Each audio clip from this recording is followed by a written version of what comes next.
All right, sports fans, how's everybody out there doing? William Martin coming at you one more time here on YouTube with another edition of the 300 Pounds of Sports Knowledge Podcast.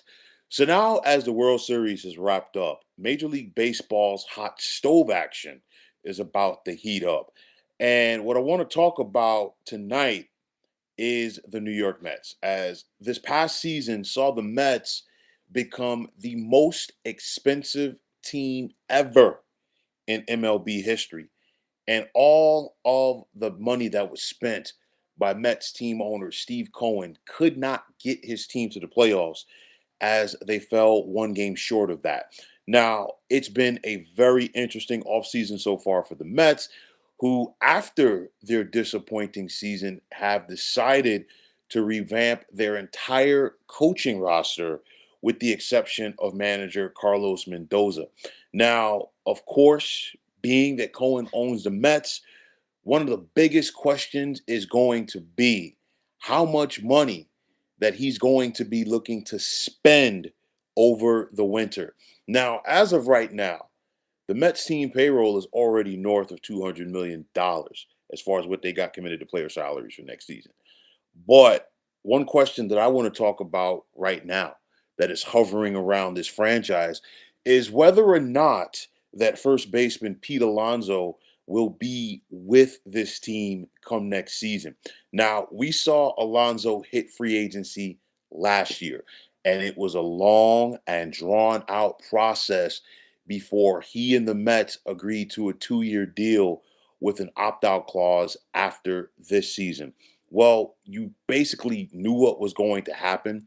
Alonso was going to opt out, and he did. He just had his best statistical, season in Major League Baseball. He hit 272, on base percentage of 347, both career highs, 38 home runs, 126 runs batted in, 41 doubles, which was a career high, 170 hits, which was also a career high.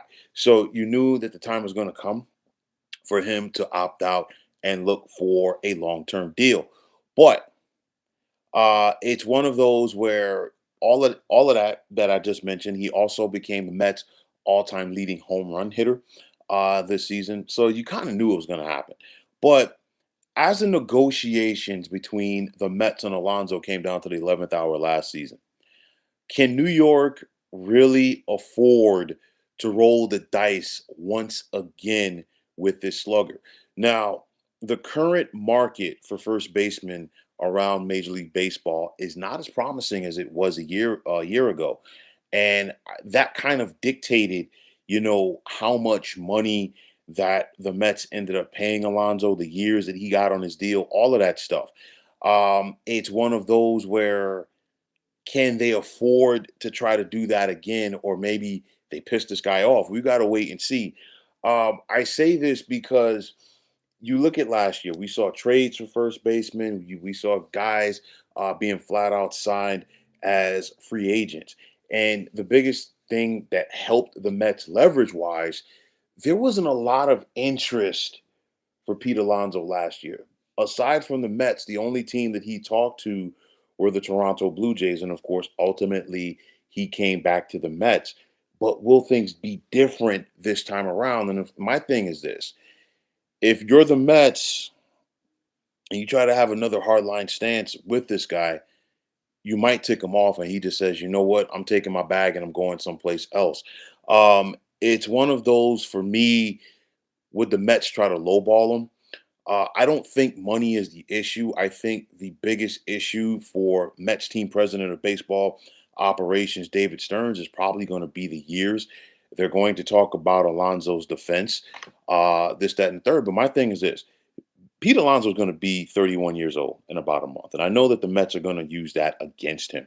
Well, you got to have a plan if you're the Mets. If you want this guy back long term, to begin to segue him, uh, to be your DH in about 3 or 4 years. You don't have to worry about it now. He's still a solid defensive first baseman. Not great, okay, but solid.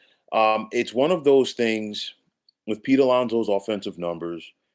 you have to read between the lines, okay? And you got to read between the lines for a lot of the Met players because we saw some Met players a la Pete Alonso, uh, Juan Soto, Francisco Lindor put up some solid numbers. However, a lot of their home run production came when nobody was on base, okay? And in the case of Pete Alonso, a lot of it happened in games where he might be a 3 for 4, might be a 4 for 4, this type of thing. But there were plenty of games where he might have been 0 for 3 or 0 for 4.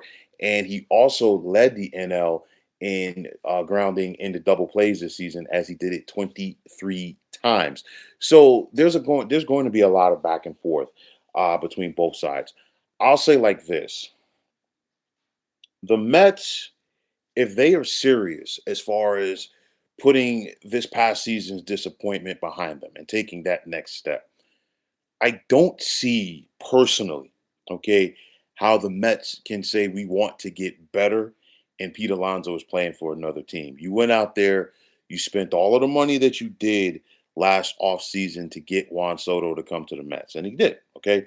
But you still need more bats, and you don't get better by having Pete Alonso not in your lineup if you're the Mets. It's one of those where I think Pete Alonso and the Mets are a perfect fit. Okay. However, I think this time around, if the Mets try to have a hard line stance on his contract and somebody else out there gives him an enticing offer, I think Pete Alonso leaves town. Okay, and of course, Pete Alonso is now represented by Scott Boras, and of course, if you're Scott Boras, we know Scott Boras' reputation. He's going to go out there and try to get top dollar for his clients, the mystery teams, all of that stuff. We've heard all of it over the years. So I think if you're the Mets, you don't want to roll the dice this time around. You want to get this done. You got to try to re-sign Edwin Diaz as well as your closer. That's a whole nother topic for another day. But the Mets need to be active. The Mets need to go out there and make moves. Now, I think, and of course, I'm not a baseball insider. I think it's probably, if the Mets want Pete Alonso back, it's probably going to be at least $200 million, and they're definitely going to have to commit at least 5 years to him, maybe a 6 year. We have to wait and see. But nonetheless, I don't think that they can thumb around on this time around like they did last year. Just my 2 cents. It's going to be a very interesting offseason for the Mets, very important offseason for the Mets because, again, 2 out of the last 3 seasons, we saw the Mets have the highest team payroll ever. And of course, it did not work out for them in regards to making the postseason. So clearly, something has to give. But like I said before, if you're the Mets, you cannot talk about going into 2026 and improving and not having Pete Alonso on your team. He's too valuable.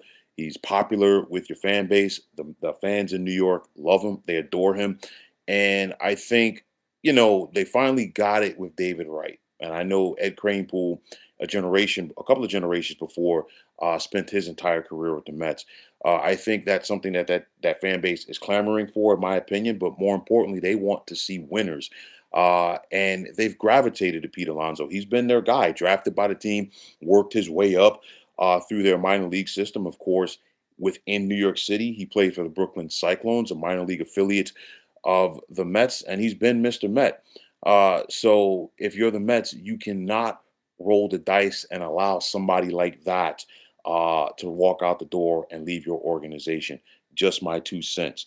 So I think it comes down to David Stearns. Okay.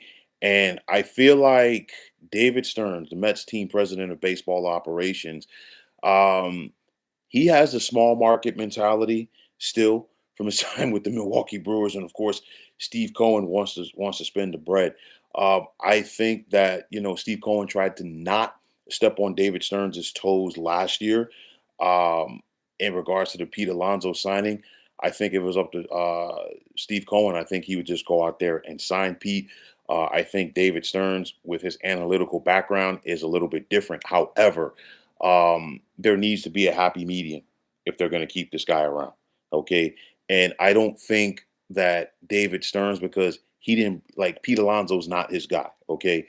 I don't think that he understands how important that he is, being Pete Alonso, to this organization, to this fan base, to this team than he actually is. And again, you cannot flirt with allowing this guy to leave town. So, like I said, it's going to be a very interesting winter for the Mets. As far as I'm concerned with the Mets, they've already gotten this thing started on the wrong foot. They got rid of all of their coaches with the exception of manager Carlos Mendoza.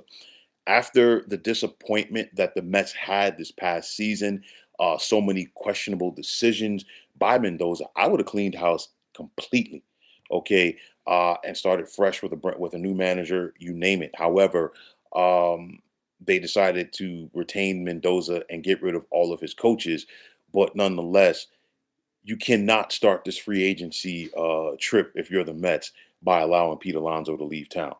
Will the Mets find a way to mess this up, or will cooler heads prevail? The only thing that we could do at this point is sit back, watch, and see how things play out. But I'll tell you like this: if I was a betting person, I'd say it's 50-50 as far as Alonso.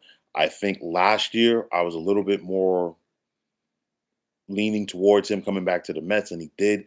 This time around, I think it's 50-50 because if they mess this up, okay, and try to lowball him, I don't think that he circles back to even come back and talk to them after he gets offers from other teams. Just my 2 cents. Okay. But nonetheless, let's see how this thing plays out. And let's see if Pete Alonso gets the long term deal that he is seeking. But, folks, that is going to wrap it up. And as always, I want to take this time out to thank each and every one of you for checking out the 300 Pounds of Sports Knowledge podcast here on YouTube. And as always, if you like what you heard and saw on this podcast, you know what to do. Just hit that like button as well as subscribing to this channel. Like I always say, it's greatly appreciated. Also, if you are on the X, formerly known as Twitter, you can check me out anytime at 300 Pounds of Sports. And like I always say, if you give me that follow, I will do the same in return. And that also is the case for Instagram, where you can check me out at 300 Pounds of Sports Knowledge. Also, if you are on Facebook, definitely check out the Sports Depot 365. And as far as I'm concerned, one of the better sports debating groups going on social media. But until next time, fine folks, my name is William Martin, and I am signing off. And I'm saying thanks once again for checking out the 300 Pounds of Sports Knowledge podcast here on YouTube. Be well, everybody.